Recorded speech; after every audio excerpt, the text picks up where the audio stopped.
ko, mas natatakot ako sa Pilipinas kung anong mangyayari. Kasi yung sa Venezuela, invasion nga at kidnapping ng kanilang parang military strike at saka kidnapping ng kanilang presidente. Pero ngayon, mas okay na. Dito sa Pilipinas, mas natatakot ako kasi bakit? May militarization na ginagawa ang Amerika sa atin. Andyan yung EDCA sites mo, andyan ang Typhoon missile system mo. Maraming nangyayari dyan sa Subic at mayroon kang Batanes port na ginagawa din. Na American yan parang yan, 10th EDCA site pang 10 na de facto EDCA sites.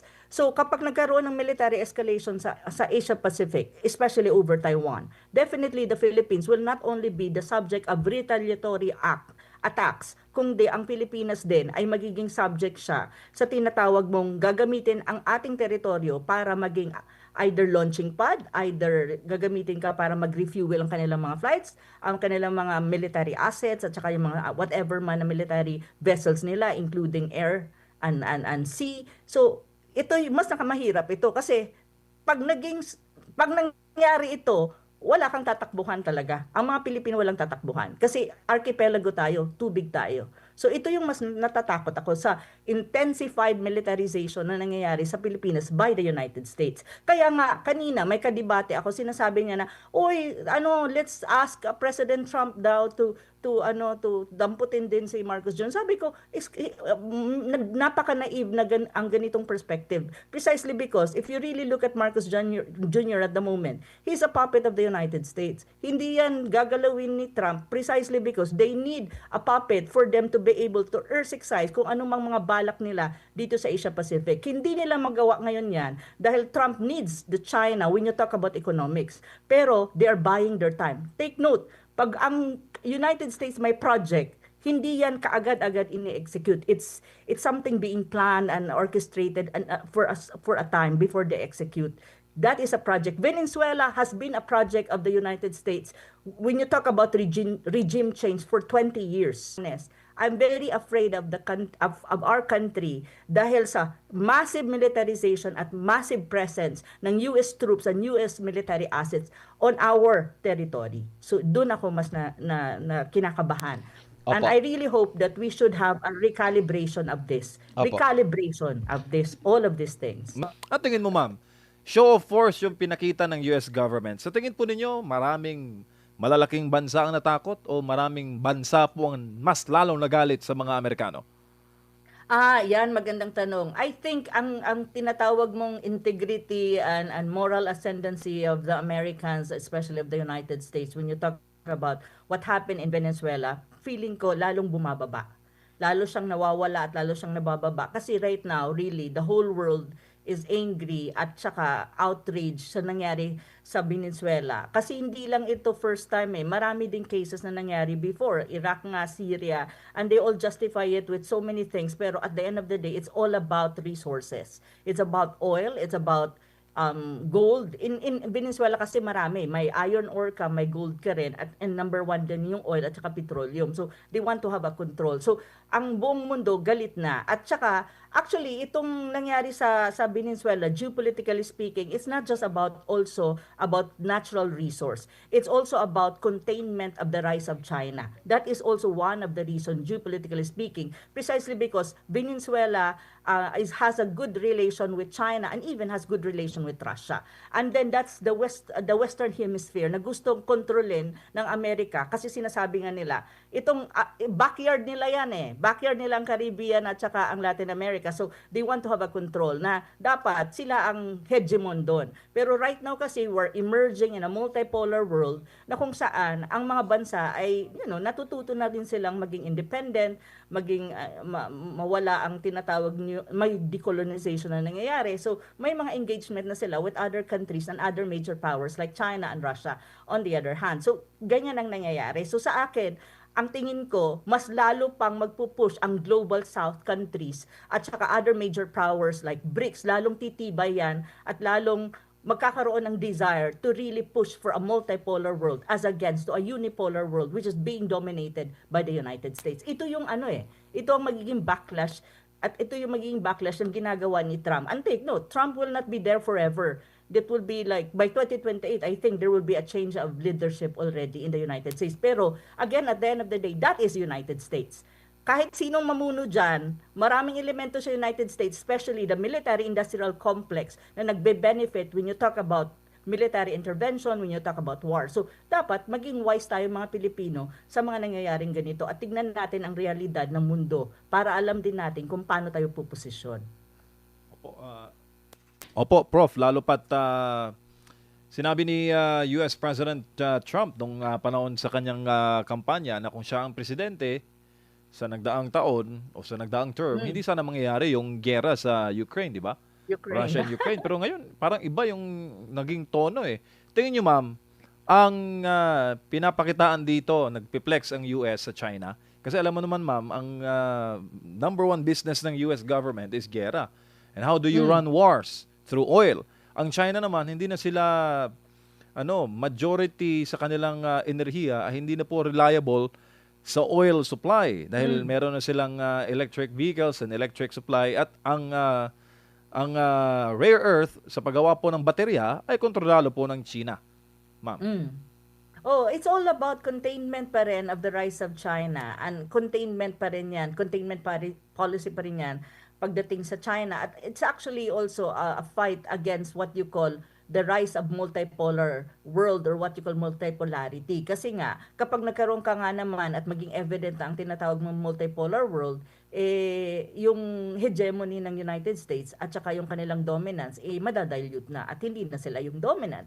But one of the major powers pa rin. So, may ganong drive pa rin talaga ang United States. Meron silang hang up kasi they cannot accept the fact that they will one day, in 10 to 20 years time, they will not be the number one anymore. They may be number one, number two, maybe number five. Kasi you have other countries in the region, especially sa region natin, sa Asia Pacific, that they're rising. India is rising, China is rising, and other like the BRICS countries are rising. So, ganito yung dynamic ng mundo. Pero itong United States, hindi nila matanggap So, in a way, itong mga ginagawa nila tulad ng invasion ng Venezuela, it's one way also of containment against China, but at the same time, it's one way also of, fueling hindi lang yung military-industrial complex, but also what you call yung reindustrialization ng United States. Na kung saan, if titignan mo ang Venezuela, they have one of the, I think, sila isa sa pinakamalaking bansa na may pinakamalaking reserve ng tinatawag mong iron ore na kung saan pwedeng gamitin sa reindustrialization ng Venezuela na mura at hindi sila gagastos ng malaki. So, ganito talaga ang nangyayari sa mundo at the moment. Hello? Opo, harinawa, Prof, na magkaroon ng dahil damay talaga. Nag-freeze ba ako? Opo, medyo nag-freeze po kayo, Prof. Oo, pero malinaw naman yung audio nyo po, Prof. Sige, go ahead lang, Prof. Yung boses ko narinig ba? Opo, opo. Kahit hindi yung Opo, video. opo. Mukhang nakikinig si President Trump sa yung mga paliwanag ngayon, Prof. At napuputol-putol yung video pero maayos na po ngayon. Ma'am, sa tingin po ninyo, itong Marcos Jr. government, kapag patuloy tayo sa pagsipsip dito, too much US embrace,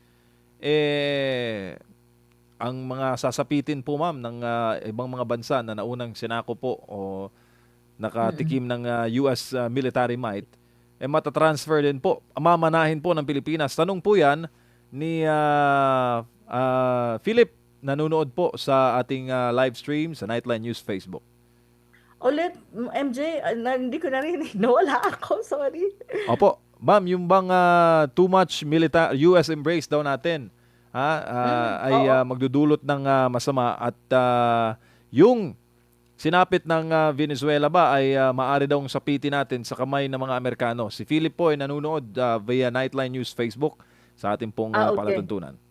Magandang tanong ni Philip. Ang sa akin kasi, not necessarily na exactly the same sa nangyari sa Venezuela. Kasi yung Venezuela invasion yun at saka kidnapping na kanilang presidente. Mas natatakot ako sa Pilipinas. Kasi bakit? You have the 9 EDCA sites.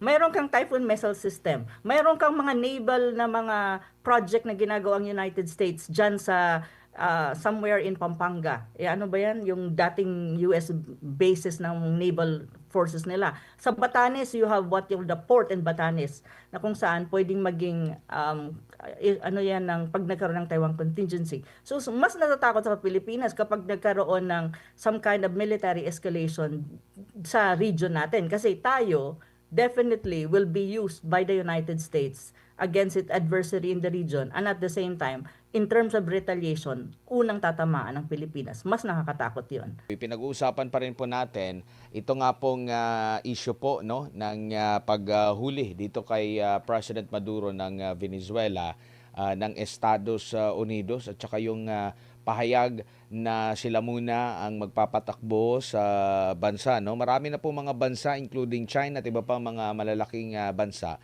ang kumukondena dito po sa ginawa. Yes po, Prof. Sorry ha, hindi ko maintindihan bakit ang internet ko ay naglalag. Oo, okay. Pero ulitin ko lang yung sagot Sige ko po. dun sa tanong ni Philip. Kasi ang sinasabi ko, mas natatakot ako sa Pilipinas kung anong mangyayari. Kasi yung sa Venezuela, invasion nga at kidnapping ng kanilang parang military strike at saka kidnapping ng kanilang presidente. Pero ngayon, mas okay na. Dito sa Pilipinas, mas natatakot ako kasi bakit? May militarization na ginagawa ang Amerika sa atin. Andyan yung EDCA sites mo, andyan ang Typhoon missile system mo. Maraming nangyayari dyan sa Subic at mayroon kang Batanes port na ginagawa din. Na American parang 10th EDCA site pang 10 na de facto EDCA sites. So kapag nagkaroon ng military escalation sa Asia Pacific, especially over Taiwan, definitely the Philippines will not only be the subject of retaliatory attacks, kundi ang Pilipinas din ay magiging subject siya sa tinatawag mong gagamitin ang ating teritoryo para maging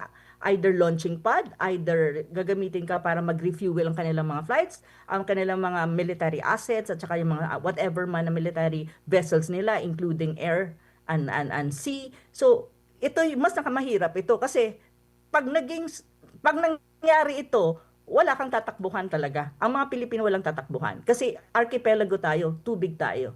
So ito yung mas natatakot ako sa intensified militarization na nangyayari sa Pilipinas by the United States. Kaya nga, kanina may kadebate ako, sinasabi niya na, let's ask President Trump daw to damputin din si Marcos Jr. Sabi ko, napaka-naive na ang ganitong perspective. Precisely because if you really look at Marcos Jr. at the moment, he's a puppet of the United States. Hindi yan gagalawin ni Trump precisely because they need a puppet for them to be able to exercise kung anumang mga balak nila dito sa Asia Pacific. Hindi nila magawa ngayon yan dahil Trump needs the China when you talk about economics. Pero they are buying their time. Take note, pag ang United States may project, hindi yan kaagad-agad ini-execute. It's something being planned and orchestrated and for a time before they execute.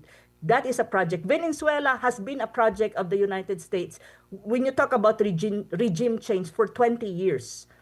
Or more or less 20 years. Ang mga ganitong mga pangyayari, hindi yan nangyayari just because nangyari siya. May plano yan, may conceptualization yan, may mga execution yan, at may mga step by step na ginagawa yan. So sa akin, to be very honest, I'm very afraid of our country dahil sa massive militarization at massive presence ng US troops and US military assets on our territory. So doon ako mas na kinakabahan.